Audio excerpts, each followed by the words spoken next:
28절에서 40절까지 찾아서 교독토록 하겠습니다. 누가복음 19장 28절에서 40절까지 교독할 때 제가 먼저 있습니다. 예수께서 이 말씀하시고 예루살렘을 향하여 앞서서 가시더라. 감람원이라 불리는 산 속에 있는 세리와 베나지에 가까이 있을 때 제자 중 둘을 보내시며 이르시되 너희는 맞은편 마을로 가라. 그리로 들어가면 아직 아무도 타보지 않은 나귀 새끼가 매어 있는 것을 보리라. 풀어 끌고 오라. 만일 누가 너에게 어찌하여 푸느냐 묻거든 말하기를 누가 쓰시겠다라 하시니 보내심을 받은 자들이 가서 그 말씀하신 대로 만난지라. 나귀 새끼를 풀 때 그 인자들이 이르되 어찌하여 나귀 새끼를 푸느냐 대답하되 주께서 쓰시겠다 하고 그것을 예수께로 끌고 와서 자기들의 버릇을 나귀 새끼 위에 걸쳐 놓고 예수를 태우니 가실 때 그들이 자기의 겉옷을 길에 펴더라. 이미 감난산 내리막길에 가까이 오심에 제자의 온 무리가 자기들이 본 모든 고난으로 인하여 기뻐하며 큰 소리로 하나님을 찬양하며 이르되 찬송하리로다. 주의 이름으로 오시는 왕이여 하늘엔 평하여 가장 높은 곳에는 영광이로다 하니 우리 중 어떤 바리새인들이 말하되 선생이여 당신의 자들을 책망하소서 하거늘 같이 있습니다. 대답하여 이르시되 내가 너에게 말하노니 만일 이 사람들이 침묵하면 돌들이 소리 지르리라 하시니라. 아멘. 오늘 우리는 정료주일을 맞이해서 하나님께 예배를 드리고 있습니다. 우리가 하나님께 예배를 드린다는 것은 우리 모두가 이 땅에 인간 오신 그 예수를 믿는다는 하나의 표현입니다. 이 예수란 말은 구원자, 여호와께서 구원하신다라는 뜻을 갖고 있습니다. 그리고 그리스도란 말은 기름 부은 자다, 그런 의미가 있습니다. 그러니까 예수 그리스도는 바로 하나님께서 우리를 구원하기 위해서 기름 부은 자라는 그런 의미를 가지게 됩니다. 주님께서 이 땅에 오셔서 그 일들을 성취해 가시는데 우리가 그 구원자 예수, 메시아 예수님이 남기신 발자취를 보면은 어느 것 하나 소중하지 않은 것이 없습니다. 베들레헴에서 탄생하신 이야기도 소중하고 나사렛에서 성장한 이야기도 소중하고 공생의 사역을 시작하면서 세례받으신 이야기도 중요하고 사단의 시험을 말씀으로 이겨내신 이야기도 중요합니다.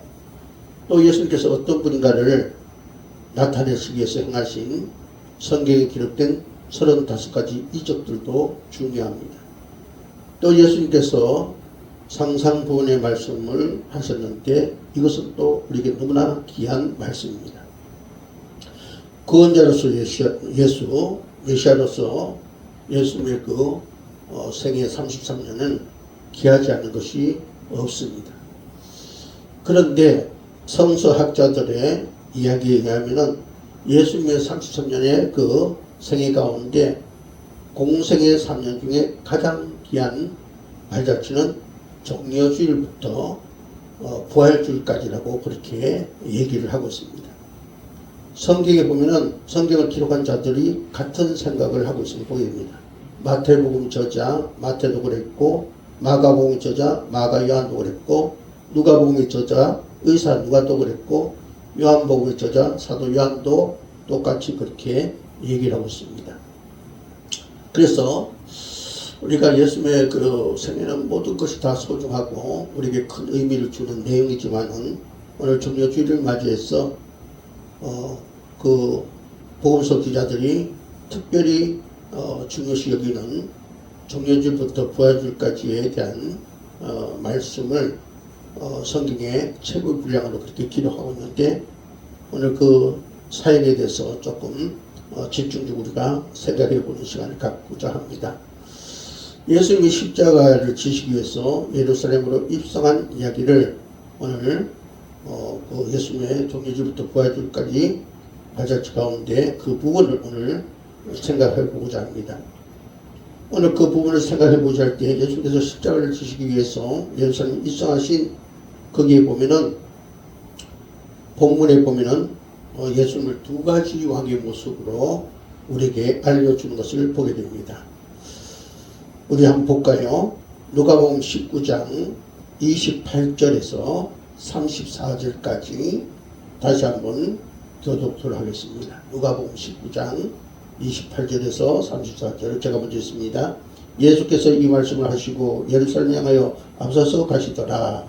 감나무이라 보이는 한식의 빈장 벳바게와 베다니에 가까이 있을 때 제자들을 보내시며 이르시되 너희 맞은편 마을로 가라. 그리로 들어가면 아직 아무도 타보지 않은 나귀 새끼가 매어 있는 것을 보리니 풀어 끌고 오라.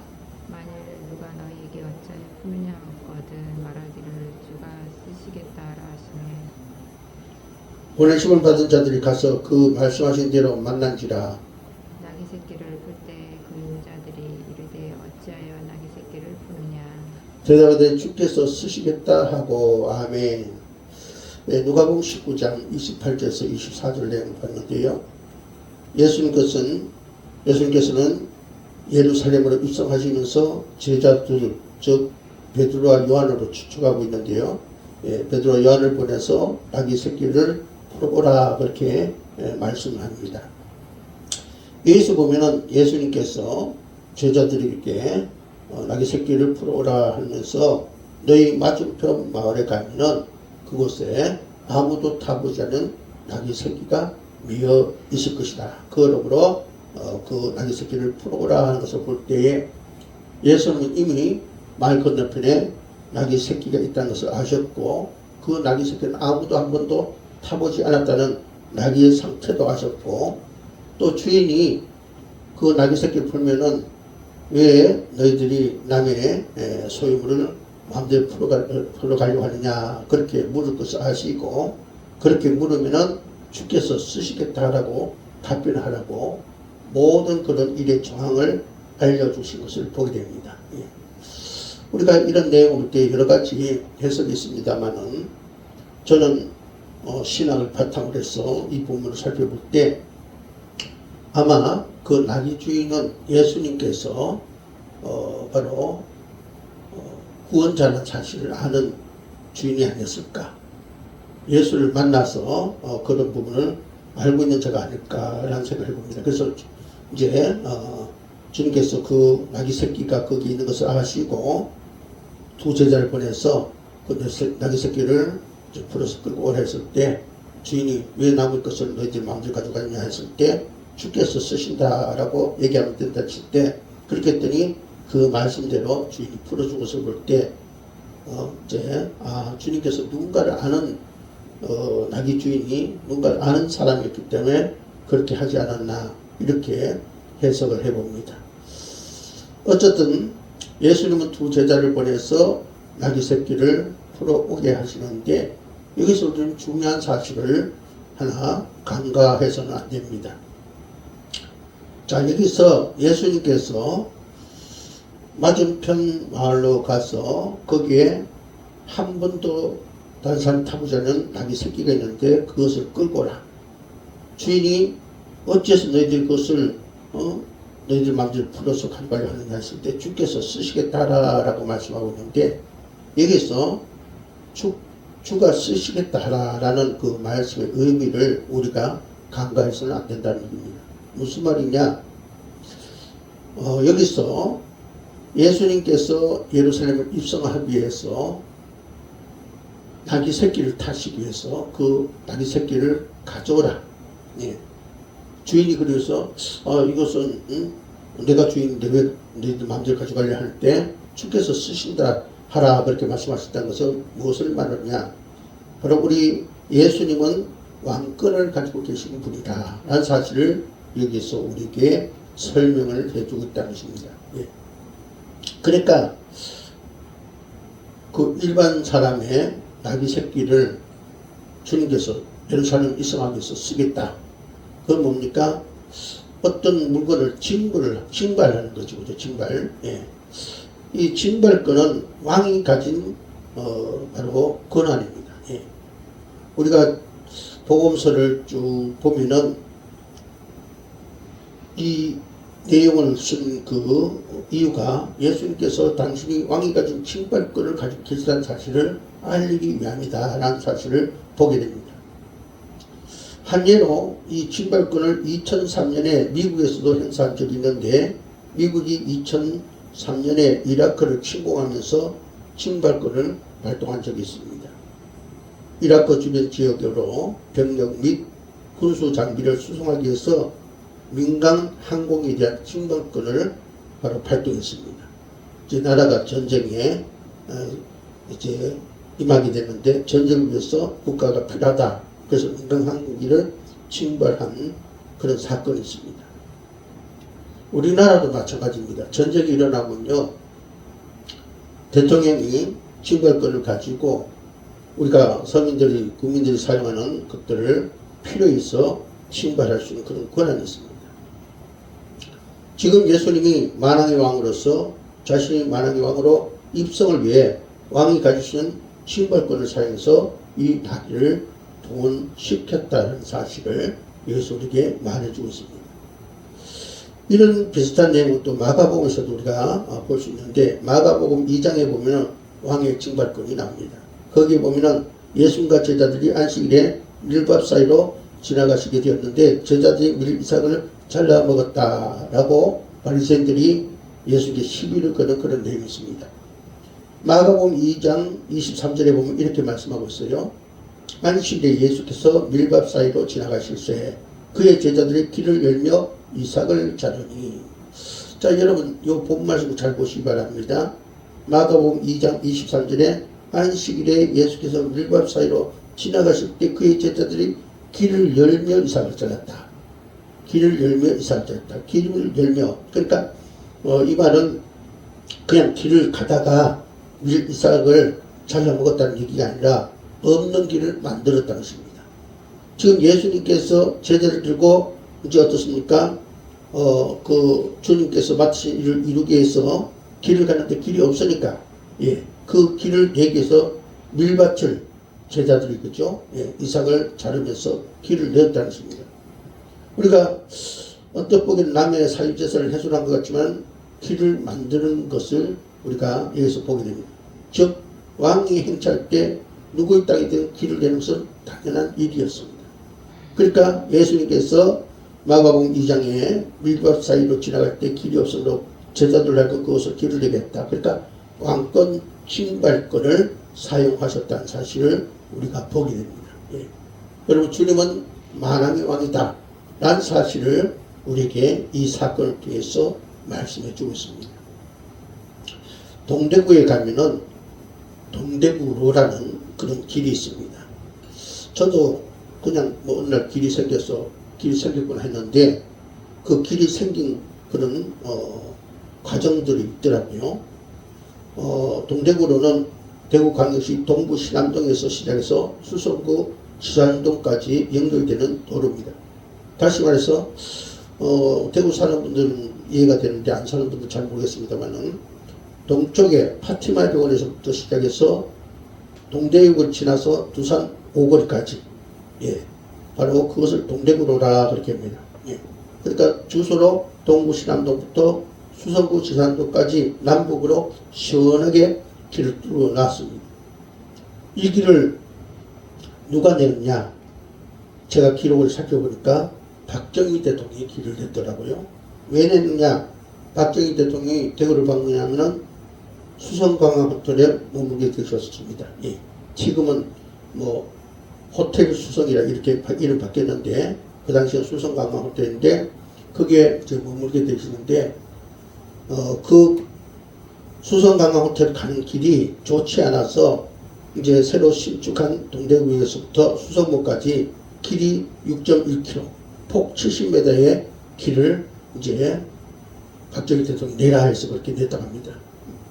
어떤 사람이 얘기해 보면은 그 동구 신암동에서 수성구 두산 오거리까지 차로 지도를 보고 차로 일직선 닦아서 이렇게 길을 내라 지시를 해가지고 그렇게 길을 냈다는 것입니다.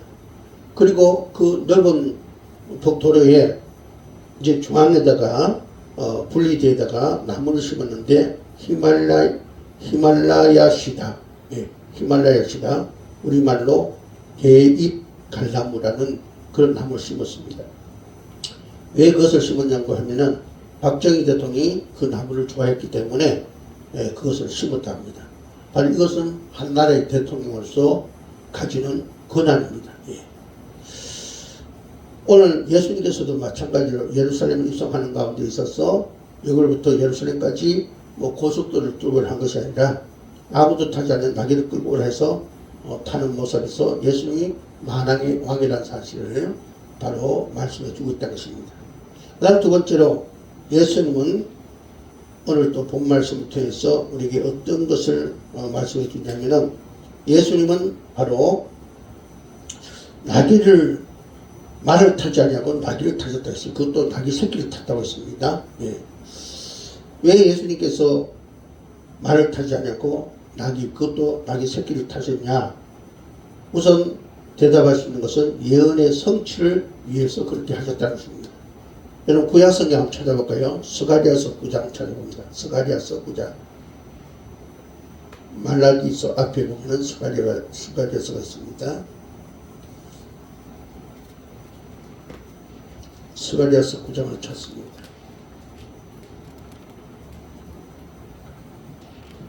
구절입니다.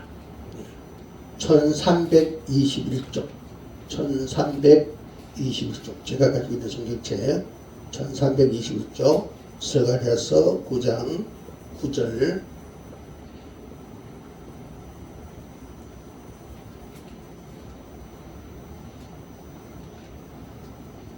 1321쪽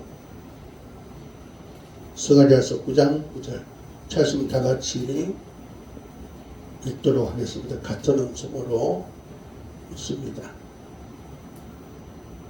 시작. 시온에 따라 크게 기뻐할지어다. 예루살렘에 따라 즐거이 부를지어다. 보라 내 왕이 내게 임하시나니 그는 공의로우시며 구원을 베푸시며 겸손하여서 나귀를 타시나니 나귀의 작은 것 곧 나귀 새끼니라. 예.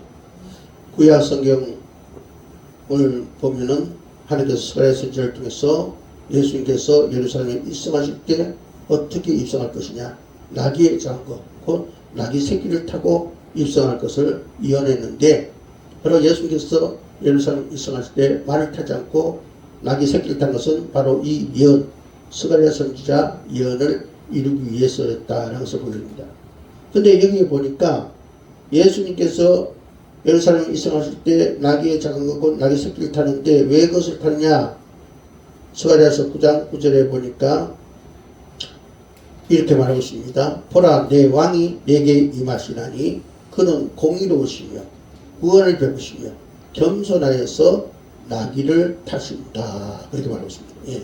그러니까 왕이라고 표현하고 있어요. 그죠? 어떤 왕입니까? 공의로우시며 구원을 베푸시며 겸손한 왕이다. 예. 그분이 공의롭고 또 구원을 베푸시기 위해서 그분은 하나님이시만 인간으로 오셔가지고 인간의 모든 죄를 담당하기 위해서 나귀를 타고 예루살렘에 입성하신다. 그러니까 인간의 죄로 말미암아 심판받으셔서 지옥 갈 수밖에 없는데 그 인간을 어떻게 해요? 예수님께서 죄를 대신 지심으로 구원을 얻게 하셨다. 사막, 지옥, 너무나 두려운 것이죠. 그런 두려움 속에 있는 자들에게 평화를 주러 오셨다. 그러니까 예수님은 평화의 왕으로 오셨다라는 사실을 바로 나귀 새끼를 타심으로 바로 그것을 우리에게 나타내 주셨다는 것입니다. 왕이 말을 탔다 혹은 뭐 왕이 나귀를 탔다 이렇게 이제 그 당시에 배경을 볼 때 왕이 말을 타는 경우가 있고 나귀를 탔다 나귀를 타는 경우가 있었습니다. 그런데 왕이 말을 탈 때와 나귀를 탈 때는 상당한 차이가 있습니다. 왕이 말을 탈 때는 언제 말을 타느냐? 전쟁할 때 말을 탑니다. 근데 왕이 나귀를 탈 때는 어떤 때 나귀를 탔냐? 나라가 평화로울 때 나귀를 탔습니다. 예수님께서 예루살렘 입성하시면서 나귀를 타셨는데 뭡니까? 바로 평화를 이루게 한 왕으로서 지금 예루살렘으로 입성해서 십자가를 지어서 구속사를 이룬다는 그런 메시지를 여기서 주고 있다는 것입니다. 이 당시에 이스라엘은 로마 지배하에 있었습니다. 로마도 당시에 평화를 주장했습니다. 그래서 우리가 로마의 평화, 팍스 로마라는 말을 우리가 알고 있는데, 로마의 평화는 기원전 1세기 말에 아우구스투스가 내란을 수습하고 재정을 수립하여서 약 200년간 지속적으로 로마의 평화를 이룬 것을 말하고 있습니다. 근데 이 로마 평화는 진정한 평화가 아니었습니다. 이 로마 평화는 로마의 지배 계급인 자들에게 태평성대였고 또 평화였습니다. 하지만은 뭐 종들이나 로마 제국이 지배를 받은 식민지 사람들은 고통의 나날을 보내게 됐습니다. 그래서 이제 사람들이, 역사가들이 팍스 로마다, 그러니까 평화가 아닌 바로 로마의 평화다. 그래서 팍스 로마, 로마의 평화, 그렇게 얘기하면서 나중에 이제 강대국들이 폭력에 의해서 가짜 평화를 가질 때 뭐 팍스 아메리카나, 팍스 유로피아나 이런 말을 사용했습니다. 그러나 우리 예수님께서 주신 평화는 그런 것이 아니라는 것입니다. 우리 예수님이 주신 것은 진정한 평화입니다. 우리 인간의 죄 문제, 그로 말미암아 오는 사망의 문제, 그래서 지옥으로 보죠. 인생에 가서 영원히 불행 속에 사는 그 문제를 어떤 계층의 사람이 아니라 모두에게, 예수를 영접한 모든 사람들에게 주는 그런 참된 평화, 죄의 문제, 슬픔 문제, 죽음의 문제를 해결해 주심으로 평화의 왕으로, 바로 예루살렘에 바로 입성해야 하는, 그런 것을 해결하기 위해서 평화의 왕으로 입성하는 그 예수님을 바로 오늘 본 말씀에서 얘기하고 있다는 것입니다. 38절 보시기 바랍니다. 누가복음 19장 38절 제가 읽겠습니다. 이르되 찬송하리로다. 주의 이름으로 오시는 왕이요 하늘에는 평화요 가장 높은 곳은 영광이로다 하니, 그렇게 말하고 있습니다. 그렇죠? 자, 여기 보니까 예수님은 바로 왕이다, 그렇게 읽습니다.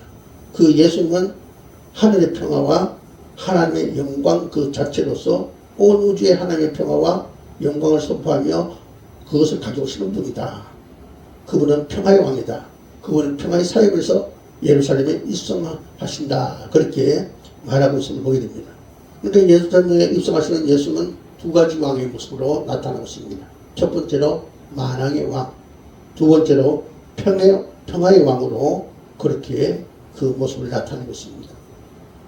그리고 예수님께서 예루살렘에 입성하실 때 군중의 태도가 두 가지로 나타난 것을 보게 되는데, 첫 번째로는 36절 볼까요? 36절. 자, 예수님께서 예루살렘에 나귀 새끼를 타고 입성하실 때 36절 이렇게 기록합니다. 가실 때 그들이 자기의 겉옷을 길에 펴더라. 자, 여기 보니까 예수님께서 예루살렘에 입성하실 때 사람들은 자기 옷의 겉옷을 자기의 겉옷을 길에 펴더라 했어요. 마태복음 21장 8절에 보니까 이렇게 말하고 있습니다. 마태복음 21장 8절에 무리의 대다수는 그들의 겉옷을 길에 펴고 다른 이들은 나뭇가지를 베어 길에 펴고, 그렇게 말하고 있습니다. 그러니까 예수님께서 예루살렘 입성하실 때, 왕이 입성하실 때 겉옷을 깔고 종려나무지가지를 까는 행위를 했다는 것입니다. 이것은 무엇을 의미하냐? 예수님을 존경한다는 의미를 말하고 있습니다. 그러니까 그 당시에 예수 믿는 유대인들이 예수님께서 예루살렘 입성하실 때 바로 어떻게 해요? 그 예수님을 환영하는데 자기의 겉옷을 벗어 길에 깔므로써 종려나무를 꺾어서 막 흔들면서, 그죠? 환영을 했다는 것입니다. 바로 예수님을 존경한다. 만왕의 왕이신, 평화의 왕이신 그 예수님을 존경한다. 그런 뜻으로 환영하는 반응을 본 것을 보게 됩니다. 그 다음에 본문 37절, 38절 보니까 이렇게 기록하고 있어요. 이미 감난산 내물길에 가까이 오시면 제자들의 온 무리가 자기들이 본 바 모든 능한 일로 인하여 기뻐하며 큰 소리로 하나님을 찬양하여 이르되 찬송하리로다. 주의 이름으로 오시는 왕이여 하늘의 평화에 가진 높은 곳은 영광이로다니. 자, 여기 보니까 37절 38절에 보니까 또 유대인들이 예수님께서 예루살렘 입성하실 때 어떤 반응이 일어나냐, 저들이 찬송했더라. 예. 행동은 겉옷이나 종려나무를 그죠? 깔고 또 그 종려나무를 흔들면서 입술로는 바로 주님을 찬양했더라. 그렇게 말하고 있습니다. 예.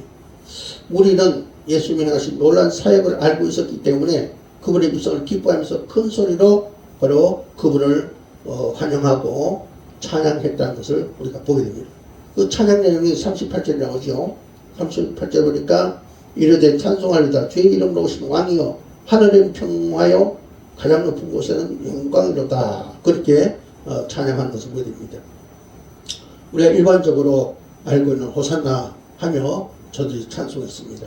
마태복음 21장 9절에 앞에 가고 뒤에 따르는 무리가 소리 높여 이르되 호산나 다윗의 자손이여 찬송하리로다 주의 이름으로 오시며 가장 높은 곳에서 호산나 하더라. 이렇게 그 당시 상황을 이렇게 얘기해 주고 있습니다. 그러니까 호산나는 구원하소서 그런 얘기입니다. 예. 그러니까 주님이 예루살렘에 입성하실 때 저들은 그것을 그죠 존경하면서 기뻐하면서 입술로 찬송하는데 어떻게요? 만왕의 왕이시여 평화의 왕이시여 우리를 구원하소서라고 소리를 지르면서 환영했다는 것입니다. 여러분 오늘 우리들은 바로 이 정묘주를 맞이하면서 유대인들의 이 모습을 보면서 우리도 이런 감격을 가지고 주님을 환영하고 찬송하는 그런 자가 되어야 될 줄 믿습니다. 예. 그래서 우리가 이 정묘주일이 되면요 그냥 정묘주일이다 형식적으로 의식적으로 예배될 것이 아니라 내가 구원받은 그 기쁨 내가 십자가 죽어야 될 고통을 주님께서 대신 당해주신 그 엄청난 사건을 우리는 어떻게 해요? 마음 아파하면서 감사하면서 우리가 뭔가 마음을 예물로 우리는 그 환영의 뜻을 또 그 이름을 찬송하는 그런 뜻을 나타내고 우리가 그게 또 실제로 찬송하는 그런 자가 되어야 될 줄 믿습니다. 예. 그래서 여러분이 그냥 습관적으로 의식적으로 종교주의를 지지 마시고 이런 마음으로 주님을 맞이할 수 있길 바랍니다. 근데 오늘 본 말씀을 보니까 이런 구정의 모습을 못마땅해 하는 자가 있었습니다.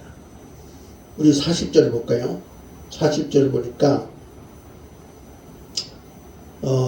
우리 39절 40절을 같이 읽읍시다. 39절 40절 같이 한번 읽읍시다. 시작. 무리 중 어떤 바리새인들이 말하되 선생이여 당신의 제자들을 책망하소서 하거늘 대답하여 이르시되 내가 너에게 말하니 만약 이 사람들이 침묵하면 돌들이 소리를 지르리라 하시니라. 예. 자, 예수님이 예루살렘 입성하실 때 막 그저 자기 겉옷을 깔고 종려나무를 깔고 또 어떤 사람 종려나무 가지고 들고 막 환영합니다. 그죠? 그분을 존경하면서 입술로 찬양하면서 그죠? 예, 우리를 구원해달라 그렇게 호소합니다. 그죠? 이 모습을 못마땅해 있는 사람은 누구냐? 바리새인들입니다. 예.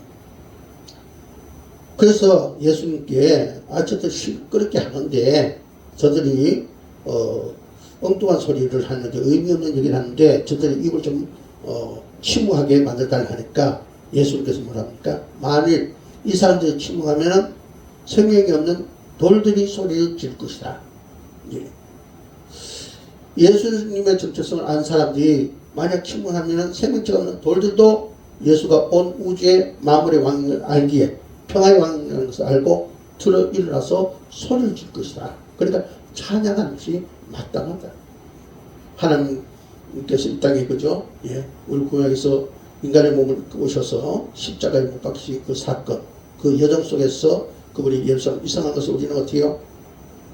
내세 때문에 주님께서 십자가 지시던 사실을 너무 안타까워하고 죄송스럽게 생각하며 또 대신 우리 죄값을 지불함으로 우리를 구원해 이렇게 하신 그것에 감사하면서 우리는 그분을 대대적으로 환영하고 찬양하는 그런 우리가 되어야 될 줄 믿습니다. 말씀을 정리합니다. 오늘은 예수께서 예루살렘 입성하셔서 이제 십자가에 구속사를 눈앞에 두고 이제 입성하는 그런 모습인데 만왕의 왕으로 평화의 왕으로 오셨고 예. 그게 예수를 아는 무리들은 크게 환영하며 찬송했다고 했습니다. 그러나 그것을 모르는 자들은 주님께 저들을 책망하라 저들 하는 일을 막아달라 그렇게 얘기하고 있음을 보았습니다.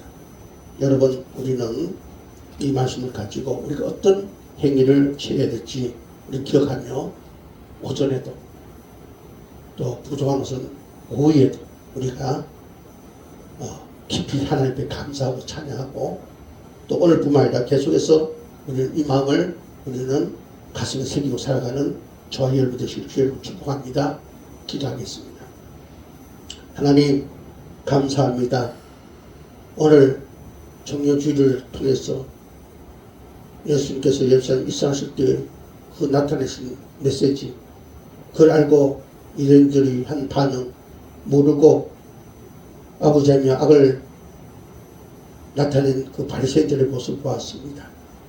주님 이 사건을 기억하고 우리들도 주님의 만왕의 왕 되심 평화의 왕 되심을 존경하며 환영하며 우리 겉옷을 깔고 또 아버지의 우리가 종려나무를 깔고 흔들면서 입술로 주님을 찬양하면서 우리를 구원하소서라고 소리지르는 저희들 되게 하옵소서. 십자가를 주신 그 대속의 은혜를 허락하신 그 사랑을 잊지 말게 하여 주시옵소서. 내 죄 때문에 주님께서 고통나가심을 잊지 말고 항상 겸손한 마음으로 자숙하는 마음을 갖고 살아가게 하옵소서. 예수님의 이름으로 간절히 기도합니다. 아멘. 이어서